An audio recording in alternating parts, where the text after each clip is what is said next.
Hello students, मैं पंकज कुमार। आज के इस क्लास में हम लोग कॉम्प्लेक्स नंबर का एनसीईआरटी बुक से प्रश्न संख्या 6 का देखने जा रहे हैं। प्रश्न संख्या 6 में भी हम लोगों को पोलर फॉर्म, सीबीएसई के लिए पोलर फॉर्म और बिहार बोर्ड के लिए ध्रुवीय रूप, तो हम लोग पोलर फॉर्म या ध्रुवीय रूप निकालेंगे। तो प्रश्न है 6 नंबर -3 और -3 है, तो इसको सबसे पहले हम लोग मानेंगे। माना कि अगर z बराबर दिया रहता तो हम लोग नहीं मानते, नहीं दिया है तो मानेंगे। तो माइनस बराबर minus equal to -3 plus 0 into i इसलिए लिए है क्योंकि कॉम्प्लेक्स नंबर है। कॉम्प्लेक्स नंबर बिना आई का होता नहीं है, क्योंकि a प्लस आई बी क्या रूप होता है इसका, a प्लस आई बी का रूप होता है, या x प्लस आई वाई। तो आई होना नितांत है, आवश्यक है आई होना। तो आई होगा तो आई तो दिया नहीं है, इसलिए 0 इंटू आई कर दिया है। अगर इसको हम 0 से मल्टीप्लाई करेंगे तो 0 हो जाएगा, हमारा प्रश्न वही हो जाएगा। तो अब इसके बाद हम मानते हैं, तो r cos theta equal to -3 इसको समीकरण 1 मानेंगे, तथा r sin theta equal to 0 इसको समीकरण 2 मानेंगे। और इसके बाद लिखेंगे समीकरण 1 और समीकरण 2 को वर्ग करके जोड़ने पर इसी को अगर हम लोग इंग्लिश में लिखेंगे तो लिखेंगे equation 1 and 2 squaring and adding both side. इसको इंग्लिश में हम लोग लेट लिखेंगे, तो सीबीएसई वाले उसको लिख लीजिएगा।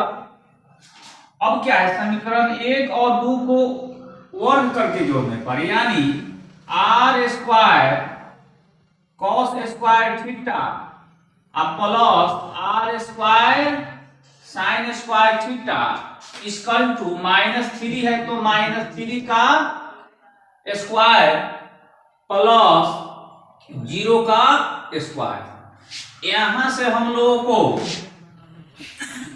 r स्क्वायर कॉमन आ रहा है, तो कॉमन आ गया तो क्या बचेगा, cos square theta plus sin square theta equal to -3 का स्क्वायर 9 हो जाएगा। 9 इसलिए होगा कि यह सम संख्या है पावर, अब पावर सम संख्या है इसलिए रिजल्ट पॉजिटिव देता है, पावर विषम संख्या होता तो रिजल्ट नेगेटिव देता। और 0 का स्क्वायर तो 0 ही होता है। r square cos square theta plus sin square theta 1 होता है, इसलिए यहां 1 इक्वल टू 9 में 0, 9 में अगर 0 को ऐड करेंगे तो 9 ही होगा। तो r स्क्वायर बराबर 9 और स्क्वायर इधर आ जाएगा, इस पार आ जाएगा, बराबर के इस पार, तो रूट आज हो जाता है, तो 9 हो गया रूट में। r इक्वल टू 9 का वर्गमूल जो होता है 3, 9 का वर्गमूल 3 होता है, तो आपको r का वैल्यू 3 हो गया। इसके बाद हम लोगों को देखना है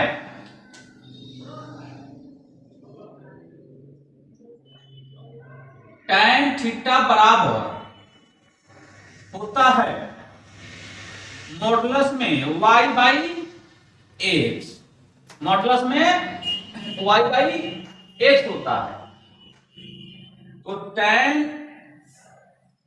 या इसके बाद हम लोग थीटा इक्वल टू tan इधर आएगा तो इनवर्स में हो जाएगा, तो tan इनवर्स y का वैल्यू यहां से निकालेंगे हम लोग, x बराबर -3 और y बराबर 0, x बराबर -3 y बराबर 0, तो क्या हो जाएगा tan इनवर्स y का वैल्यू 0 है और x का वैल्यू -3 है, तो theta equal to tan inverse और tan इसका वैल्यू अगर किसी भी 0 में किसी संख्या से भाग देंगे तो वह 0 हो जाएगा, तो यहां 0 हो गया।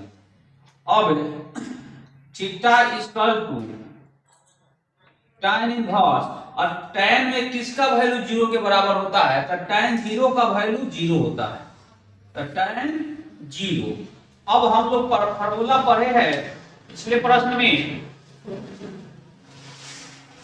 tan inverse into tan theta equal to theta होता है, तो यहाँ थीटा का वैल्यू 0 है, यहाँ थीटा का वैल्यू 0 है, तो tan inverse into tan theta बराबर थीटा, यानी थीटा इक्वल टू tan से tan कैंसिल हो गया, क्योंकि अगर आपको समझ में नहीं आए तो इसको समझ लीजिए। अगर इनवर्स होता है a इनवर्स को हम 1/a लिखते हैं, तो उस तरह से भी समझ लीजिए कि tan इनवर्स है तो 1/tan लिखेंगे, 1/tan, यह tan इसके बटा में आ जाएगा, तो tan से tan कैंसिल हो जाएगा, आपको 0 बच जाएगा। लेकिन फार्मूला होता है tan इनवर्स tan थीटा बराबर थीटा, तो यहाँ थीटा का वैल्यू 0, सॉरी थीटा का वैल्यू 0 हो गया। अब हम लोगों को ध्रुवीय रूप चाहिए,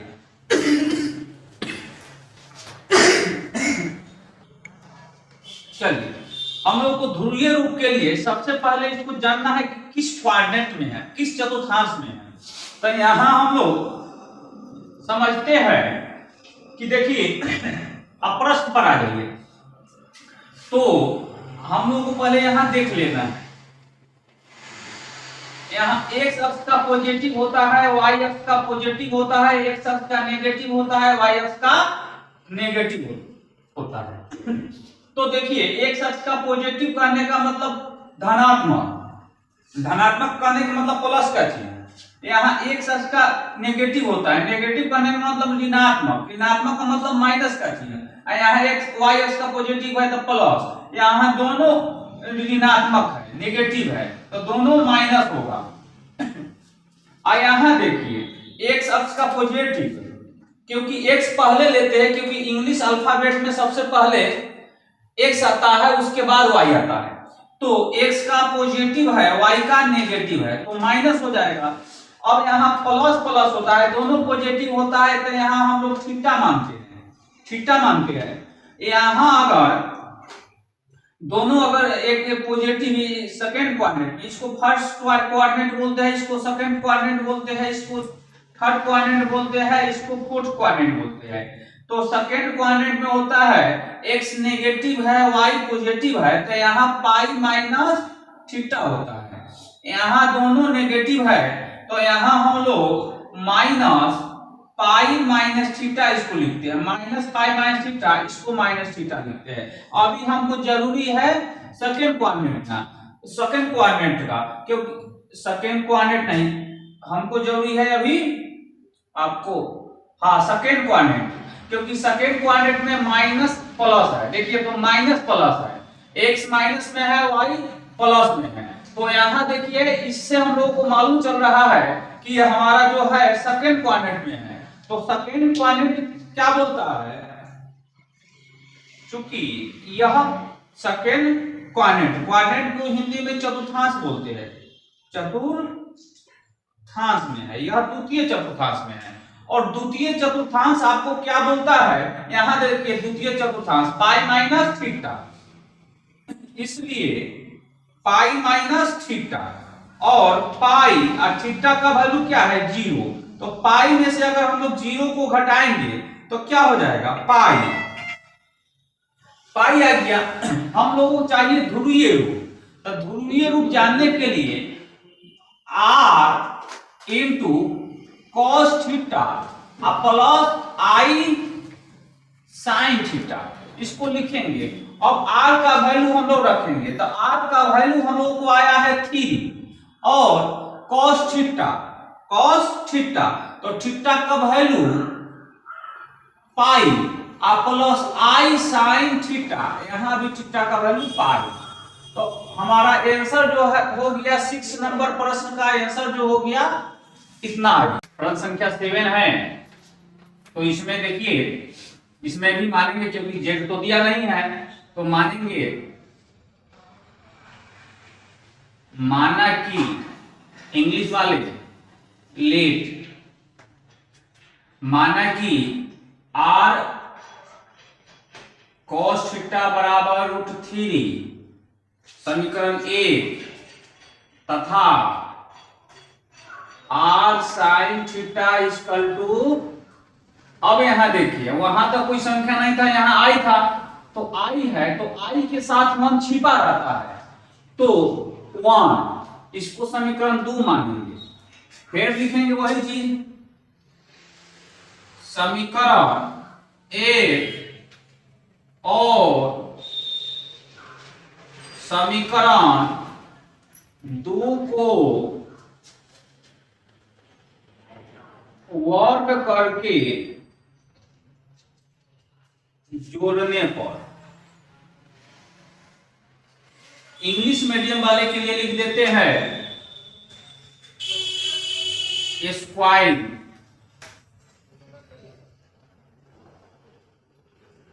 एंड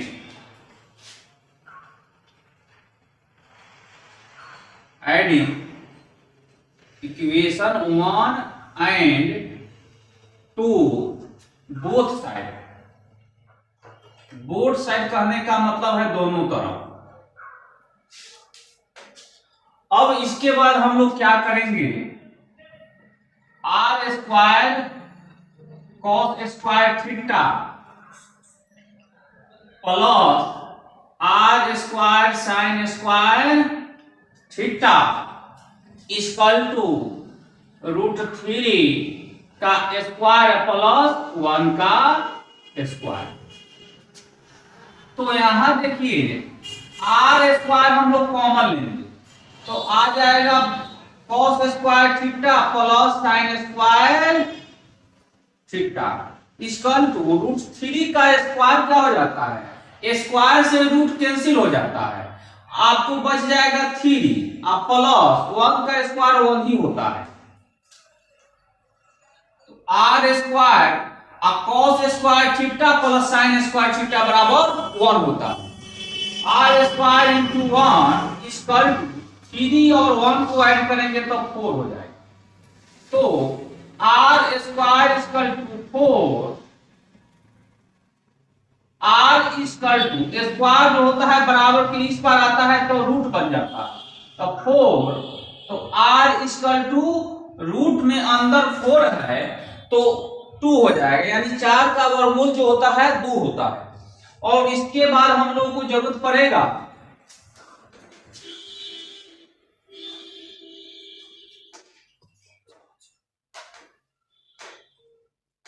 देखिए, अब इसके बाद हम लोग tan थीटा बराबर मॉडुलस में y/x, मॉडुलस का काम होता है जो भी चीज मॉडुलस के अंदर अगर माइनस में हो तो उसको मॉडुलस के बाहर आने के बाद प्लस में कर देता है, तो tan theta equal to tan इस पर आ जाएगा तो tan इनवर्स में आ जाएगा। y का वैल्यू हम लोग देखेंगे, यहां देखिए क्या हो जाएगा, y का वैल्यू हम लोग यहां से निकालेंगे तो y/x होता है, तो y/x होता है तो हम लोगों को क्या करना है, x इक्वल टू √3 और y equal to 1, y equal to 1, तो क्या करना है, y का वैल्यू यहां देखिए √3, x का वैल्यू √3 हो गया और y का वैल्यू 1, क्योंकि i के साथ 1 छिपा हुआ रहता है, तो √1/√3 theta equal to tan inverse. अब यहां देखना है tan में किसका वैल्यू, क्योंकि tan में इसलिए देख रहे हैं कि यहां tan है तो tan में किसका वैल्यू 1/√3 होता है? तो tan 30 का वैल्यू 1/√3 होता है। तो यहां लिखेंगे tan 30 degree, theta equal to tan inverse. इसको हम लोग को पाई में चेंज करना है, तो पाई का मान 180 डिग्री होता है, और 180 में अगर हम लोग 6 से भाग देंगे, डिवाइड करेंगे, तो 30 आ जाएगा, 30 आ जाएगा। तो इसीलिए हम लोग यहां 30 को tan π/6 भी हम लोग कर सकते हैं, tan π/6। अभी हम लोग फॉर्मूला पढ़े हैं पिछले प्रश्न में, tan inverse into tan theta equal to theta. तो theta equal to π/6, theta equal to π/6, और हम लोगों को क्या चाहिए? पोलर फ्रॉम या ध्रुवीय रूप। तो हम लोगों को पोलर फ्रॉम और ध्रुवीय रूप के लिए हम लोगों को जरूरत पड़ेगी जो अभी हम लोग पढ़े हैं, x का पॉजिटिव, y का पॉजिटिव, x का नेगेटिव, y का नेगेटिव, यहाँ प्लस प्लस दोनों पॉजिटिव होता है, तो माइनस प्लस, यहाँ दोनों माइनस होता है, यहाँ x माइनस y प्लस। पिछले वीडियो में समझाया है, पिछले प्रश्न में देख लीजिएगा। यहाँ पहली चतुर्थांश, यहाँ द्वितीय चतुर्थांश, इसको तृतीय चतुर्थांश बोलते हैं, इसको चतुर्थ चतुर्थांश बोलते हैं। यहाँ थीटा होता है, यहाँ पाई माइनस थीटा होता है, यहाँ minus into pi minus theta होता है, यहाँ माइनस थीटा होता है। अब हम लोग को देखना है कि किसमें है, तो किसमें है, तो इसको देखने के लिए सबसे पहले देखिए तो दोनों प्लस में है। प्लस जो है x भी प्लस में है और y भी प्लस में है, तो दोनों प्लस में है, इसलिए थीटा। तो यहां लिखेंगे चूंकि द्वितीय चतुर्थांश, क्वाड्रेंट बोल दे, क्वाड्रेंट। अब द्वितीय चतुर्थांश में है, दूसरे चतुर्थांश में है, तो दूसरा चतुर्थांश क्या बोलते हैं? थीटा बोलता है, और थीटा का वैल्यू क्या है? π/6 है, तो π/6 कर लिए। अब हम लोगों को क्या चाहिए? पोलर फॉर्म या ध्रुवीय रूप, ध्रुवीय रूप, या इसको इंग्लिश में पोलर फ्रॉम। तो पोलर फ्रॉम, तो z equal to r into cos theta plus i sine theta. तो z इक्वल टू r का वैल्यू हम लोग के पास कितना है? 2 है, और cos इंटू कॉस थीटा का वैल्यू π/6 है, प्लस i साइन थीटा का वैल्यू π/6 है। तो हमारा जो है पोलर फ्रॉम या ध्रुवीय रूप इतना आ गया।